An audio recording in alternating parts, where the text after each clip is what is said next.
Hi everyone, my name is Tiffany Zhang and I'm the founder and host of Undocumented History, an online YouTube video podcast. Welcome to episode 19. According to an article written by Mr. Tien, Chinese and American cultures aren't opposite to each other but rather perpendicular. He illustrates this point with an anecdote that his father told him. The Chinese envelope is just the American envelope turned 90 degrees. In this episode, Mr. Tien and I will discuss the paradox of the Asian American identity, the differences in business culture between Asia and America, and founding Stanford's Lambda Phi Epsilon, an Asian American fraternity, in the Asian American Research Center at Stanford. Here is my conversation with him. Hi everyone, and welcome to Undocumented History, an online video podcast focused on educating others about Asian culture and history, while also amplifying Asian voices and stories. I'm Tiffany Zhang, your host, and today we have a very special guest, Alan Tien. Mr. Tien founded Stanford's Lambda Phi Epsilon, an Asian interest fraternity, and spearheaded the movement to establish an Asian American Research Center there. Additionally, he is an investor, life and career coach, general partner of Hang 10X, former general manager of PayPal China, and former vice president of innovation and strategic partnerships at Asia Pacific for Visa. Mr. Tien, thank you so much for being here today and taking the time to join me. Before we start, is there anything else that you want to add regarding to what you do and who you are? No, that's great. We can get started. Okay, so what has your experience as an Asian American been like? I think the often phrase you hear is like we're kind of invisible. So, yeah, and I think already California is one of the best case scenarios for an Asian American. There's plenty of Asian Americans here. I grew up in Connecticut, a small little town. My dad worked at Pfizer, so you know, yeah, there was very little discrimination in the sense that they didn't even know what Asian Americans were. We almost were like aliens. Um, so my mom pushed me to go to California. I went to Stanford undergrad, and that was like completely eye-opening. Then I got to the point where I did Lambdas, because I was really excited and interested in helping other young Asian American boys who came into school who I thought were like me, complete geeks, had no idea how to do anything, and maybe help them along a little bit. So I did that my senior year, hoping I would help. I went to Jintan and Love Boat in Taipei when they still had that. Um, and that was completely eye-opening seeing Asian Americans from all over the country. You're from Houston. I was like meeting an Asian American who spoke with a Southern accent. I'm like, oh my God, there's Asian Americans who speak with Southern accents. It's just mind-blowing to me. Um, but I also then did a career 8 years in Shanghai. And so even though I was born in the US, it was sort of like returning to the motherland, right? Back to China. And then I found out when I'm there, they think I'm an American. So I'm not home in either location. So I would say right now, my mom's in Hawaii, so I go to Hawaii a lot. We have a place there. And I would say Hawaii, frankly, is the closest to home for Asian Americans in the entire world. Mm-hmm. And then what has been kind of your experience in Hawaii? Like, how does that kind of differ from like California or like when you were in Shanghai? Well, Hawaii has so many Asian Americans, people, multi generations. A lot of Japanese been born there 3, 4, 5 generations. So that's their home. There are actually more Asians than Caucasians. So, you know, they there's even a phrase for Hapa, which is the mixed Asian and Chinese, or Asian and white person. So there's just a lot of Asians, and even the white people feel like, oh, I'm kind of the minority here, and I have to respect the cultural rituals of the Chinese. For example, taking your, or Asian, sorry, I say Chinese, but Asians, like taking your shoes off when you go into a house. That's like the norm there, or taking your slippers off, slippers, as they would say there. So you feel most comfortable there. You're not a foreigner. You're recognized. You're seen. Whereas I think Asian Americans here, you're like, we're not a model. We're called a model minority. We're not a minority, so there's no dispensations for being an Asian. Why? It's not percentage-wise. We're not like more than Latinos or Blacks, for example. But so there's a lot of things that are going on that actually don't make any sense when you actually scratch the surface a little bit and look behind what's the rationale for XYZ rule or law. Hmm. And then, so I guess this kind of experience as an Asian American led you to establish a chapter of an Asian American fraternity at your university. So, what kind of inspired you to bring Lambda Phi Epsilon to Stanford, and what was the process of bringing a chapter there like? Oh, that's a great question. So that goes back over 30 years when I was a senior there. Frankly, it was a bunch of friends of mine, uh, three other friends of mine, who was like, hey, there's this Asian American fraternity. They're up in Berkeley. They want to do a chapter. We would be the first private school chapter. So they were in a bunch of public schools across the country, a lot of the UCs, but they didn't have a private school chapter. Little frightening actually having our arch enemy Berkeley, be our taskmasters and our sponsors, but they were great. Um, and again, my thought was, hey, if I could help young Asian American boys coming into Stanford, leapfrog a year or two of learnings and do what I know as a senior, as a sophomore, so much the better. That was my initial driving force. It was a ton of fun talking about what's the point of fraternity. There was a lot of pushback from the Asian American Association, like the women there saying, "Why do you need a separate one for just men?" And so there's a lot of other thoughts. So it was quite a fun intellectual exercise as well. But we really wanted to set the tone. We wanted, hazing was not important to us, and we wanted to make sure people got in on their merits, and really it was almost like an opportunity play. Like if you were already a whitewashed Asian, then you didn't care for Asians, and you certainly didn't think you need some help. It's probably like geeky boy like me coming in. It's like, oh, all I did was study in high school, so learning the social graces would be helpful, and that was the motivation for me to do it. The process was difficult, and we decided to not go the way the Black fraternities did, which was basically go outside the Greek system, because it was easier for them to do that. Well, I don't know what their motivation was, but they were not in the Greek system. And we looked at it, and women represented like 10% of the Greek system. Asian women represent 10% of the Asian Greek system. And the fraternities are a small part of Stanford, like 10%. So, but within that 10% of the women, 10% were Asian women. But the men were like less than 1%. So what caused that huge disparity? And I think things have leveled out a little bit over the last 30 years, but there was, the perceptions of Asian American women were established by media. They also had, discrimination in the sense that women were seen as, mysterious and, alluring and following the rules and such. But Asian men were definitely not seen as anything. Like there was Bruce Lee, and then there was like Long Duck Dong and Revenge of the Nerds, right? So there was essentially no role models at all. So nobody had any idea what a Asian American should be, and either they were ignored or yeah, just not either. Just we were just ignored or invisible. So we were just trying to raise the profile, and by going through the Greek system, we wanted to literally raise the percentage of Asian Americans in the Greek system, which of course we accomplished. Hmm. And then you kind of talk about there being a pushback from other people, like even within the Asian American community. I guess like can you talk about like the reactions of people when they kind of found out that you wanted to start an Asian American fraternity and like kind of maybe how that reaction changed and how that reaction like was after you established it? Yeah, I mean, Stanford is an extreme liberal school. And so, the women there are like, why do you need a men fraternity? What's wrong with being part of us and being part of the co-ed? We explained this whole logic I just did. It's like literally a math formula to increase the percentage of Asian males in the Greek fraternity, to raise our profile. And we're like, hey, there's a disparity between perceptions of Asian males and Asian females. Nevertheless, that was a point. We still continue to do it.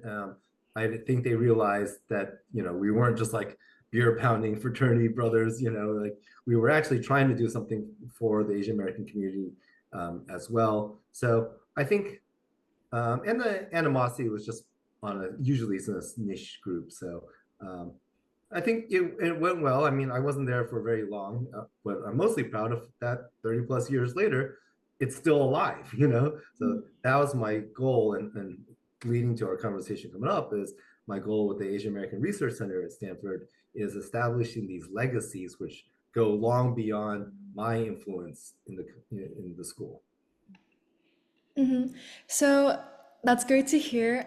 So after you left college, you worked in China as a general manager for PayPal. And as someone who had that job position, what were some of the differences in business culture between Asia and America, and how can people kind of like bridge those culture gaps, I guess, if you're working in business? Wow, that's a really deep question. I wrote a couple articles, so you can probably find it. There's Stanford Online Magazine as an Asian American article I wrote. Uh, Something about disorientation of being an Asian American. I forgot the title, but I can send it to you. You can put it in the show notes. But yeah, there was huge differences. I mean, first of all, China was just growing at the time. Internet was brand new. I landed in 2004. Um, so there was not a lot of online, especially no payments experience. So they were learning that. Many of the people were learning what it meant to be a white collar worker in an American company. Um, Funny enough, one of the things I say for Asians in Asia, because I also worked in Singapore, and so they're a little bit more westernized, but similar. The cultural difference is Americans are very loud and very brash, and they believe that volume equals confidence and equals, and this is the confidence part you might believe, but here's the weird part: confidence equals being correct, being right, that the strategy is the right strategy, which is completely a fallacy. Like I could be a quiet person and say something quietly, and I could have the greatest strategy ever there. But in American business, you get overwhelmed and ignored because it seemed like you weren't very confident about your idea. So, my Asian staff worked super duper hard. Um, they they were of this Asian mentality of if you work hard, people will recognize your work, and then you'll be properly rewarded. And I'll burst that bubble now for everyone listening. That's not true. It's you work hard and people are like, great, that person's working hard. I'm going to keep that person there forever and not promote them because I like you working hard in that role. So you're trying to work yourself out of a job so you can get promoted. This is a very different concept from the Asian American upbringing of always work harder, you can always improve. So the American culture, the Asian American culture is like improve your faults, improve upon your weaknesses. The Western culture view is double down on your strengths and ignore, don't do stuff that requires your weaknesses. Two complete different philosophies of the world. And so, a lot of my advice to my staff was speak louder. I know your English isn't great and all that, but I'm sorry, that's just what you're going to have to do. In Singapore, their English was fine. I'm like, you have to speak 2, 3, 4 times louder. It's ridiculously stupid advice because it's nothing to do with the content of what you're saying, but it's actually a practical advice. So that's a tip, a flavor of the cultural difference. I mean, there's endless, and we can do a whole session on that one, but certainly eye-opening for me. But yeah, essentially another really big one is the concept of fun, right? So if you come into work on a Monday, your compatriots in the US would be like, oh, what'd you do over the weekend? Did you go to that concert? Did you watch that football game? Oh, Saturday Night Live, blah, blah, blah, blah, right? If you're in China, they're like, oh, I worked all weekend, like I painted my house, I took my parents out and I did this and that. It's like, what you do for fun? And they're like, it's almost like a foreign concept. They're like, for fun? Well, I don't know. Why would I do something for fun? I only had so much time to do all this work. So a very different concept of what the purpose of, what work is and life is. And I think you heard about I forget, it's like 9 to 9 or 6 to 9 strategy of working in, 6 days a week, 6 by 12, I don't know, whatever it is, but they're working all the time. And finally that culture is catching up and they're realizing, what's the point of my life if I just kill myself working? And I particularly wanted to ask you that question for like how can people bridge these culture gaps, because I know that you mentioned, or I know that like China is more like a low trust society. I think it was in the article that you were talking about. I read it before, like how China's a low trust society and how America is more of a high trust society. And I really just wanted to ask you that question because I feel like when two different cultures inherently have different trust levels, it's like hard to kind of like bridge those like cultural gaps, I guess.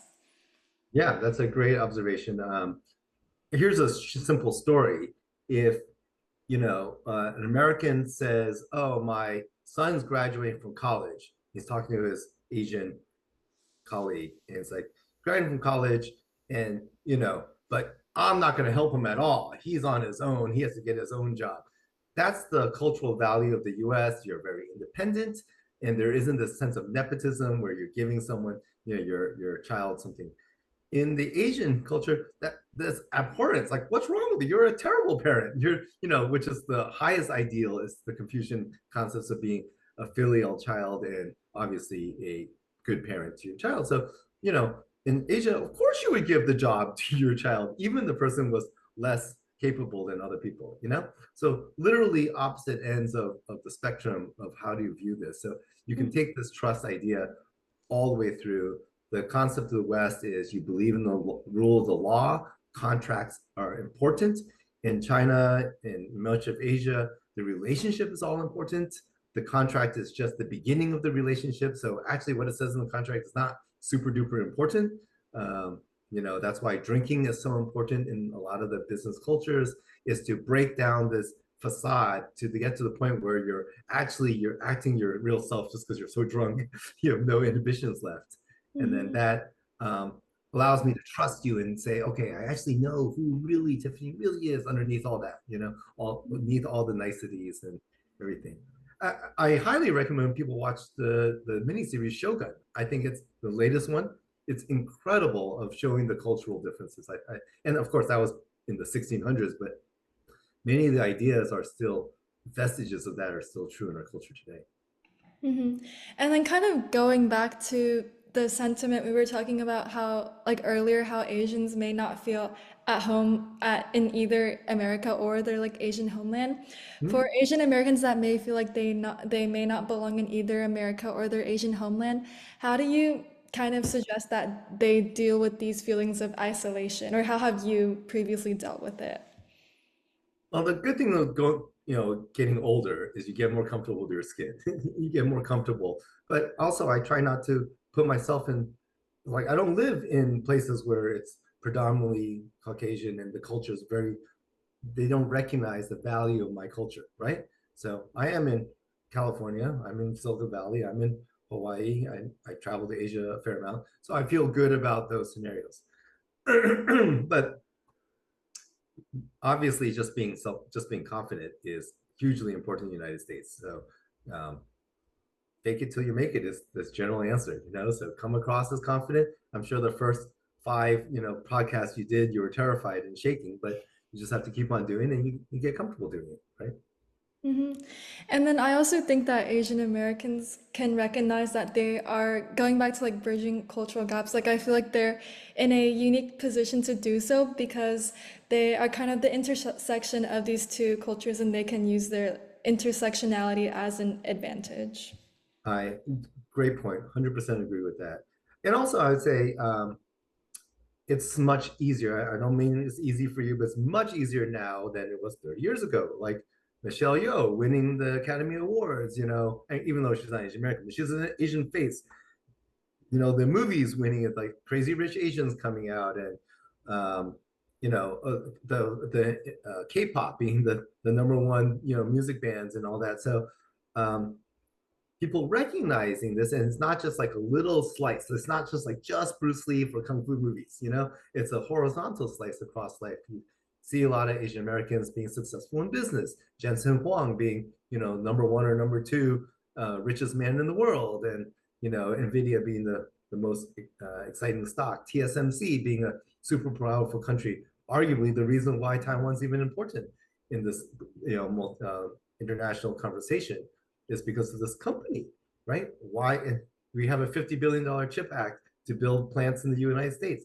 Why can't we do it? Well, because the work culture is different. The Taiwanese are super, super diligent about working. Can the Americans match that? Not sure, you know? So these are all things that are kind of helping raise the profile of Asian Americans, um, and people recognize and start seeing us for who we are. But a lot of it's our own problem, you know? And this is again why I'm hoping to help with the ARC is like we're too humble. We don't talk about ourselves. We are a little bit too focused on careers, and staying below the radar. So we need a lot more Asian Americans in the legal system, in politics, obviously in government. Um, you know, this obviously entertainment. You can argue, oh well, we've been cut out, blah blah blah. So Gold House is doing a great job trying to get Asian Americans in, recognized for their films and such, and playing the game, right? Learning how to play the Hollywood game correctly. But we own some responsibility of this as well. We can't just sit around, make money, and Asian Americans as a donor class is one of the worst, least performing donor classes. So why we had such a difficult time with the ARC at Stanford is the Office of Development, which is the group that raises money, the fundraising arm, didn't view Asian Americans as a potential donor class. It's like, why waste all this energy doing them when I can sign up a couple big donors who are non-Asians. Hmm. And then about this AARC at Stanford, what was the process of kind of establishing that center, and what do you hope that the research center will expand to? Well, it was ridiculously hard. So I left Stanford, went to work for 30 years, came back for the 30th. I mean, I did a couple of 5, 10 year reunions, but at the 30th reunion, a friend of mine pinged me and said, "Hey, we want, you did this fraternity, you were part of Asian American Association. Well, guess what? That professor that you took Asian American Studies from, Gordon Chang, is still pretty much there's like 2 or 3 Asian American professors. There is no Asian American department." And we're like, "What? What do you mean there's no Asian American department?" 30% of the class is made of Asians, not Asian Americans, but of Asians of all types. And how could there not be something like this? And so we were kind of shocked, and we felt like, from an external perspective, I want to be respectful of the people inside Stanford because they were making gains throughout. But from an external perspective, you're like 30 years felt like Stanford was kind of standing still. And the big impetus was COVID. And these awful stories about, well, first of all, Trump blaming COVID on China. Whether that's true or not, this isn't the point. Is more that he's making the Chinese look bad, and people blaming Chinese, and then of course the violence against the Chinese, right? So 80-year-old moms getting hit across the back of the head walking across Chinatown. You're like, my mom could be that person. It's like, what is going on? So that's kind of really what incensed us to some of the alumni here. So my class 91, a few of our class members said, "Hey, why don't we just not only start off as a gift through the 91 class and the class reunion, and then it kind of snowball from there." At one point, we had like 25, 30 people on the call and be like, "Hey, we should do something more." We wanted to do crowdfunding, which, like, oh, you can donate $1,000 or 5,000 or 10,000, whatever is within your budget. And Stanford was like, "No, we've never done that. We don't do that." We're like, "What do you mean? It's common for funding startups now. Why can't you do this?" And like, well, essentially, they didn't say it this way, but essentially it's a pain in the ass. You're dealing with a lot of little donors, and everyone has their voice and blah blah blah. It's much easier to get one donor to sign off on a $5 million check than to get 50 small guys, right? Understandable, but we're like, "Hey, you're trying to build this class. You have a moment to strike. The iron's hot right now. Why don't we do this?" And there's other Asian American groups that are on campus that for 30 years have been saying, "We need this, we need more representation, we need more Asian American professors." Uh, One of our best friends in the class in 91, she's a professor, and she was the chair for the Asian American group. I don't know what they called it, the Asian American something on campus, but she's actually a professor in the psychology department. So anything she does for Asian Americans is kind of like bonus. It's like not part of her job description. It's just like, if you want to do it, go ahead and do it. The budget, this is what really blew me away. The budget for this Asian American organization that the professors ran was $5,000. I'm like, you can buy some coffee for some for some students, and that'll be it. You can't do anything with that. That's completely ridiculous. So we soon learned that setting up an Asian American department was too heavy of a lift, but we wanted to get something where there's some ongoing consistency. There's ability to hire people into that group. Your KPIs are promoting KPIs, are key performance indicators. Your success factors are based on how are you pushing the Asian American agenda, how are you helping people learn about Asian American history, to your point of this name of the series, and how do we raise Stanford's voice across the nation? So I wasn't super caring. I mean, Gordon made his fame writing a book about the railroad workers, the Chinese railroad workers' influence on, frankly, the history of America. But to me, that's still kind of rearview mirror looking. My goal is really to push us to look forward, because I think we're at a very, very big risk of global a war with China. And let's just call it out as it is. It's TSMC is a tinderbox. It's Taiwan is a tinderbox. A little mistake could trigger something. And last time we went to war with Japan, a bunch of Japanese were thrown into internment camps, despite all the laws that said that was illegal, right? Great that there's an apology 50 years later. That doesn't help, So I'm like, this is real world stuff, I worked in China for 8 years. Is the FBI going to knock on my door, or CIA knock on my door and say, Alan, what were you doing there? I'm like, I was working for an American company, but how about if you went there a couple times, you have family members there, are you automatically suspect, right? So all these things have to be looked at. And I know UCLA has an incredible Asian American Studies program, one of the top in the country, probably the top in the country. I'm not saying that there's not the content out there. I'm thinking Stanford's like a megaphone, an amplifier to raise information out there. Can we set up, consortiums and have different schools come together? And at the end, it's a paper that has Stanford's logo on it, versus UCLA's. UCLA's great, Berkeley's great. Stanford has a little bit more prominence on an international stage.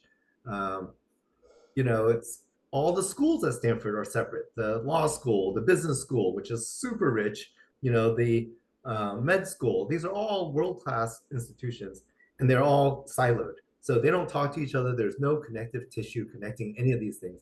So I think those are all these visions and goals of ARC, to provide this connective tissue, to elevate some of the conversations, to bring outside resources in, so we can really work together and raise the voices of Asian Americans, which really have been very, very, very light in the whole, domestic conversation. Mm-hmm. That was a great response, and I agree with many of the things you said, and I'm glad that an AARC was finally established. And I kind of wanted to pivot to something, I guess, more broader now. So I guess like Gen Z and Gen Alpha aren't really holding on to the baggage of the older generations. And as digital natives with access to infinite information, do you think that the labels of like how diverse cultures and subcultures are different, do you think that's like no longer like a reality? Like, do you think cultures are, I guess, like the borders between cultures are like disappearing, or I don't know, like what is your take on that? I think that's super idealistic. Should it be that way? Of course. Should we be colorblind? Yes. Reality is humans aren't. Why do humans have such a good ear for accents? You know why? Not The sure. anthropologists make up reasons, so we don't actually know why, but the theory behind it is to know that you're in the tribe next door.